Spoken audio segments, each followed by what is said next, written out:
I had a nice weekend in Chicago for a wedding. I've never seen it in the actual summer before, so that was cool. Who got married? My wife's college roommate. Oh, I thought they were going to say your wife. That'd be a great story. What would it? Hello and welcome back to Dodgers Debate. I'm Jack Harris, the LA Times Dodger beat writer, along with our columnists Bill Plaschke and Dylan Hernandez. And guys, people think we're a little negative on this show sometimes, but the Dodgers won a big series this week, like an actually kind of important moment to me. They took 2 or 3 from the Padres in San Diego in their first meeting with the Padres since last year's playoffs. And even though what's a word even more dramatic than punting on a game? Even though they were waving the white flag in the 6th inning on Tuesday. Tanking.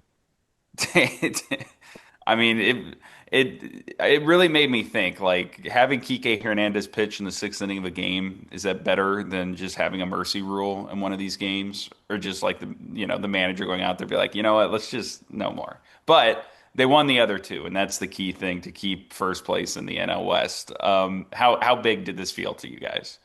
Well, it felt huge to me. It felt like it was the Padres had the Dodgers at their weakest moment and couldn't finish the job. The Padres could have easily swept that series and should have swept the series. The Dodgers with no pitching and struggling at the plate, and yet the Dodgers came through. I'm starting to believe, guys. I'm starting to believe. And I'm also starting to believe in Kershaw. Kershaw had a big start in St. Louis. I'm starting to believe in Kershaw. By the way, we did a great job covering the series in St. Louis. Just a great job. Just a really our beat writer, whoever did that in St. Louis was tremendous. Just tremendous. It was the shining point of the season was the Great, way we covered yeah. that team in St. Louis. Mm. Kevin Baxter did a great job filling in. Yes, Yes, he he did. did. I know it's an upgrade anytime I got to take a week off. But Dylan, you were there yesterday. With it's June 12th, but how did this feel to you in importance? Yeah, just the Padres, just like what losers, Like Plaschke said, I mean, this is the thing, right? It's like this is the period where like the Padres, if they were going to make a move on the Dodgers, it had to come during this like 26 game stretch that the Dodgers had. They're almost out of this. They got one more week, with the upcoming series against the Giants and then the Padres again at Dodger Stadium. It's going to get substantially easier for them. Guys are going to start coming back in theory.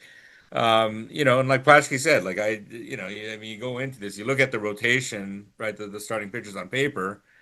Sweep was very much in the cards there for the Padres. They were certainly in position to win that first game, and they blew it. And I don't know. I'm starting to kind of think. I was talking to somebody yesterday.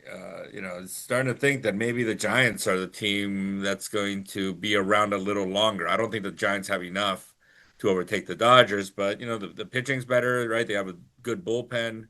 I have a feeling that they might be hanging around just a bit longer than maybe the Padres. Two worst at bats I've seen this season were the Padres with bases loaded yesterday in the 7th inning. They had the quick what was it, a foul out and a ground out. Great Little play, great pop play, up. yeah, Papa. Great play by Mookie, but still just embarrassing at bats. Manny Machado swinging 3-0 on that ground 3-0, ball. unbelievable. I do want to visit real quick the punting, the second game there, right? I mean, look, I don't blame Dave Roberts for doing what he did. I mean, those are the rules, Obviously, it worked out masterfully yesterday. It gave Roberts all the options that he needed to kind of navigate that game without having a real starter there. I do just kind of wonder from I don't know. I don't know if ethical is the right word, but people pay a lot of money to watch Major League Baseball these days. And I just kind of wonder. Because this is starting to kind of feel like the what is it that in basketball, the load management stuff, right? Like you're going to pay money, and as it is, like with baseball, look, you don't know if you're going to get, to watch, Paul Skeens or some guy who really sucks, whatever. I mean, that's kind of part of it, right? But when you're just kind of like completely just punting on a game like that, there is a part of me that wonders just in terms of as a business and in terms of how you're treating your customers, uh, you know. I don't know. Like if I had spent like hundreds of dollars to take my family to that game, I would have not have been happy. I totally don't agree with that. I think the fans like seeing the Kike Hernandez pitch. They like seeing the infielders pitch. They like seeing they like that. It's entertainment. It's fun. Maybe the Padres fans did at least. The Savannah Bananas. He's like throwing like All batting all I'm gonna practice. say is the Savannah Bananas. Rest my case. Baseball needs to be more entertaining. It was entertaining watching Kike on the mound. I think it's fine. And besides, as Jack pointed out in the story today or yesterday, the Dodgers, don't forget they punted in the freaking World Series. They punted in the NLDS. They punted on the baseball's biggest stage, and they won. To me, those are two kind of separate issues, though, right? Again, I think from a strategic standpoint, it was the thing to do, right? And the Dodgers obviously have experience doing this. They have the right manager, in that he's done this before. He's going to do it again as long as the rules permit it. I just kind of wonder if this is like, the one thing is I think teams have kind of like, as much as possible, tried not to make it that ridiculous, right? Just because, again, like it's just there's a certain amount of shame that like comes with these things. The Dodgers almost take pride in doing something Awkwardness, like, Dave you Roberts know, said. yeah. You can hear the laughter in the stands. You can hear it, and when is laughter a bad thing? People are laughing at the infielders pitching. They're laughing at that. It's fun. It's a good thing. It is. It was not fun for a third inning. Like when Kike Hernandez went back out there You again, guys are too they serious. now look, I don't know if I completely buy into this like, oh, fans are spending money and watching Kike Hernandez pitch is all that much worse than watching whoever random guy Sour pitch or somebody yeah, else. come out of the bullpen and what was a 9-run game. To me, my issue with this is like you're letting a team that's getting walloped off the hook, right? Like you shouldn't be benefiting in later games because you effectively stop trying to win previous ones. To me, like that's just kind of like a morally disconnected idea. So, It was 10-0. It was 10. Was it 10-0?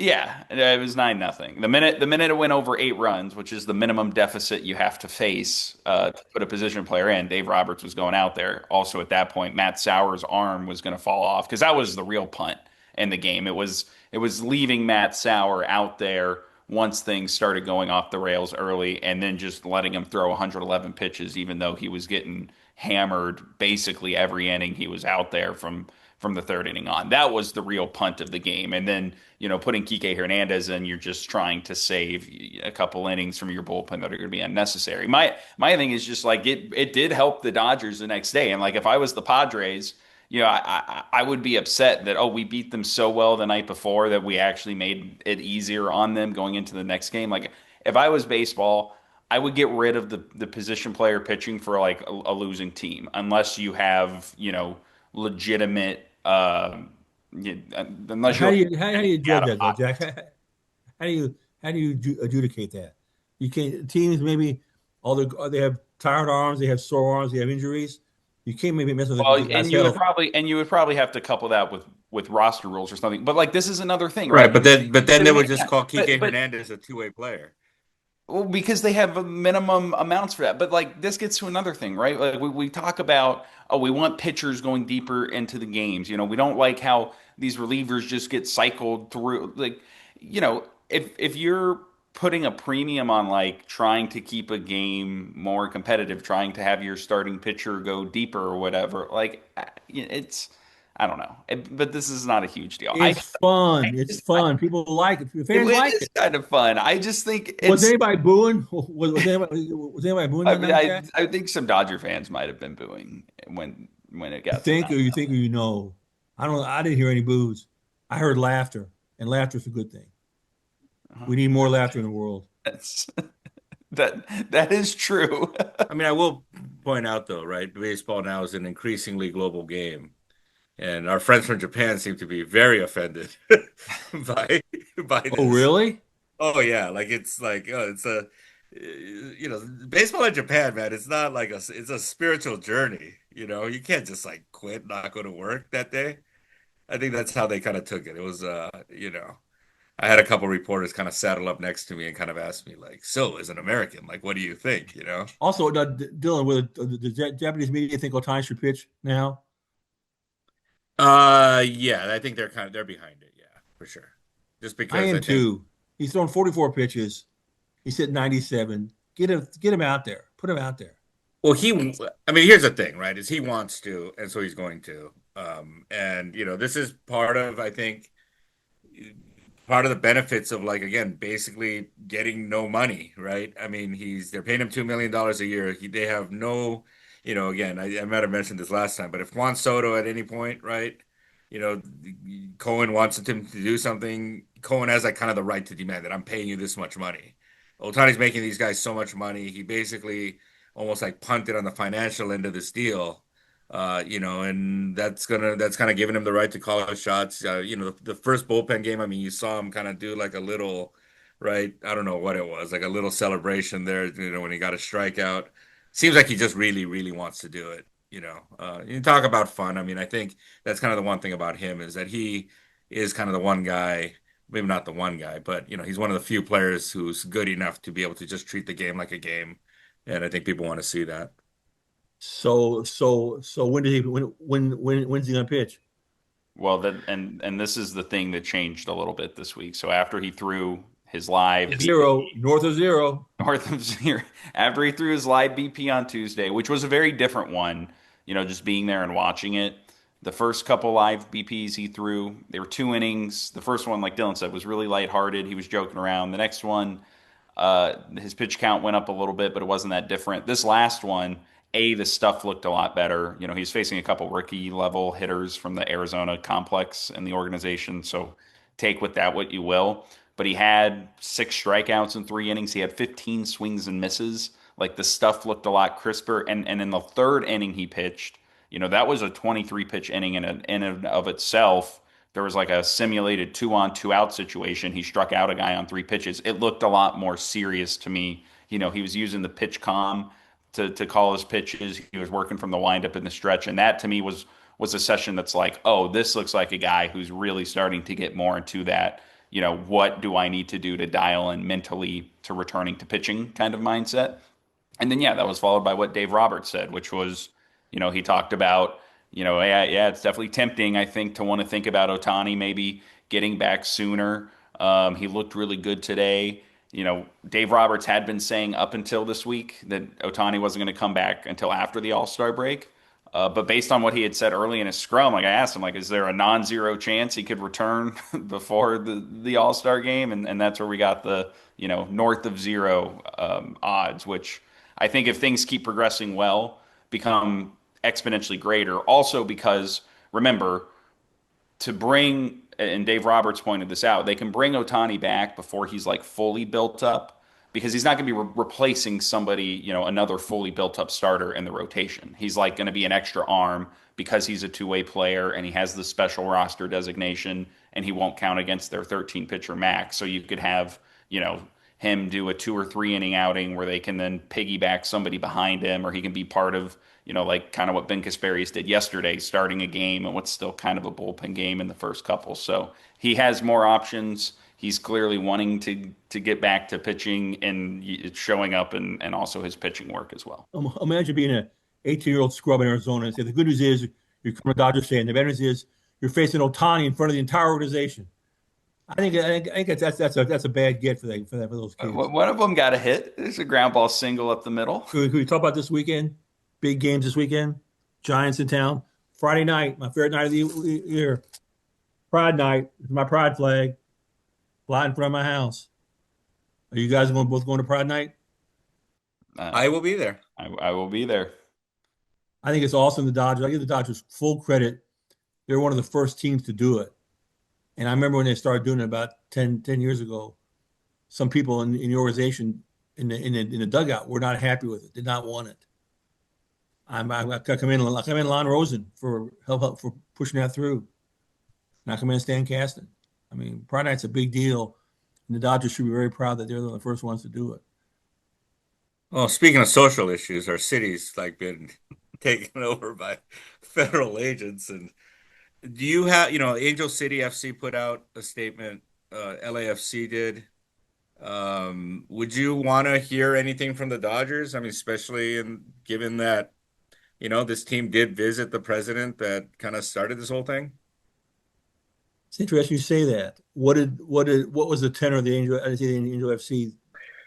It was just basically, they were kind of like, we believe that like diversity is like kind of what makes a city, right? And so I think they kind of, without being like overtly, critical of Trump or anything, I think they kind of made it clear like which side of this thing that they were on.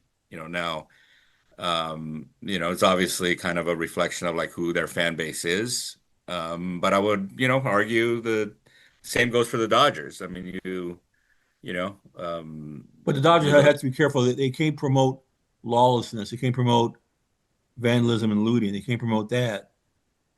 And we're seeing some of that. What they've already shown us, right, is that they're probably not going to dip their toe into these waters unless something really escalates to the point where it's directly impacting them. This. If the fans start chanting on Friday night, Well, and that's going to be one of my questions is like when I think it was probably a good thing that the team hasn't been, playing home games this last week on top of everything else that's been going on, within the couple mile radius around the ballpark. And I do have some questions about, what happens if people, yeah, start doing protests within the stadium or if, it becomes, because the one thing that could happen now is, you know, like Dylan said, a lot of this kind of stuff, it depends on what do your fans want to see out of you as a team and an organization and an institution that represents the city. And it's probably been a little difficult to get a grasp on exactly how Dodger fans specifically what they want out of their team. But if there's like a strong show of something in the stands or among the crowd this weekend or the next couple nights, like I will be curious to see how the team responds because then, yeah, you are layering in the fact that they went to the White House and they were trying to, treat this current administration like they talked about, like in tradition, and this is what we do, and it's not about the person, it's about the office and what they represent. But if you have a backlash from your fan base about how they're interpreting what's going on in the city, and they make it clear that they want to see the organization take some kind of stand on it, I think that'll be interesting. But short of that, I mean, right or wrong, I think there's a lot of arguments to be made about why you can put out a statement and should put out a statement and at least try to not promote lawlessness, which, the soccer teams' statements didn't do, but just kind of signal an acknowledgement to parts of your fan base that probably feel unsettled about what's happening in the city right now that, we acknowledge you, we appreciate your support, and we also want to show you some support. But then at the same time, anytime you do something like that, it's going to become a polarizing political thing. And again, that goes back to why the team, ultimately did go to the White House because that was going to be a less controversial thing to do than not going. And I think at least at this point, I'm sure some of that same calculus is applying. Yeah, I mean, honestly, it's probably like too late, in terms of like what we want to see from the Dodgers in terms of, again, like this is an organization that's kind of been out in front of things, right? And I do think at this point, even if they were to come out and say something, it'd almost be like, okay, now they're just trying to cover their asses, you know? But hey, it's Stan Kasten, it's Lon Rosen. We don't expect anything different from those guys, right? So, I am curious though, if there will be the curfew, right? If that could have any kind of effect on the games. I did ask somebody about that yesterday, and they were just kind of like, you know, I don't think we know at this point. So that'll be something else to kind of keep an eye on. and then there's Sunday, Father's Day, Bucket Hat Day. You all like bucket hats? Uh, I had a bucket hat phase when I played more golf. I don't think they look good on me, but I do like them.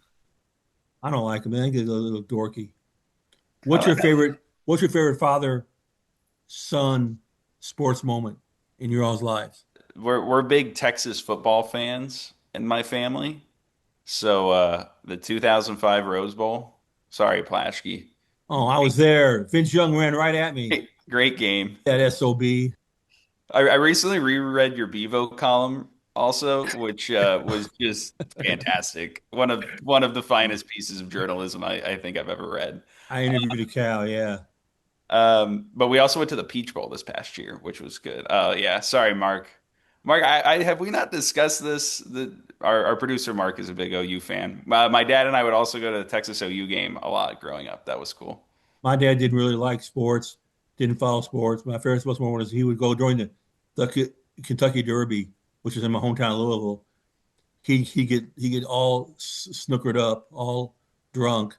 He'd go out in the backyard and he'd climb. We had a tree house, and he'd climb into the tree house, and he'd stay there wailing until his horse came in. Or if his horse didn't come in, he'd jump out of the tree house. It was kind of a nightmare. So my dad was like an inner city school teacher, and he had a very good nose for like danger. And we, when I was growing up, there used to be soccer games, right, all the time. They would have them at the Coliseum. They'd bring in a Salvadorian team and a Mexican team. You just paid your $20 whatever and sat wherever you wanted, but the crowd would kind of self-segregate. And he was always really good about like pointing down and like, hey, look what's going to happen there, and sure enough, like 20 minutes later, it was like a huge brawl, whatever. Um, but I guess the one was when Fernando Vargas fought Felix Trinidad. We went to this bar in Glendale, and it's getting like, obviously the Mexicans outnumber the Puerto Ricans by quite a bit. It's starting to get a little tense in there. He's like, let's get out of here. So we basically leave as soon as the fight ends. And sure enough, somebody got stabbed in the parking lot. So, Wow. Wow, what an uplifting, beautiful memory. What a Time way! we didn't get stabbed. well, it showed me, hey, like my dad knows something. Well, no, Dylan, really fast because we have to go. Tell a story about what your father, his advice he gave to your son. Oh yeah. So we're we're eating breakfast. I'm looking at the paper, our paper, and there was an ad for there was a championship boxing match going on at the Forum, and I think my son was about like 5 years old at the time, and I'm like, oh, like, the tickets are cheap, and my dad goes, oh, you should take your son. It'd be good for him to see someone get his ass kicked. The Living great here in the philosophy of life. suburbs, he was very concerned that my son would grow up to be a wuss. So, yeah, he took him to the fight. He went to his first fight at 5. That's wonderful, Dylan. What heart-rending stories from Was Dylan it Hernandez. was it to warn him that he could get his ass kicked or to teach him how to kick someone else's ass? No, just to see like violence, just to be like aware of the concept of violence, because I think, when he would go pick up, a lot of days he'd go pick up my son at school, just, and my son is like one of these, like he likes to roughhouse, right? And it just seemed like the other parents were very like uncomfortable with this stuff. And I don't know, I think it upset my father.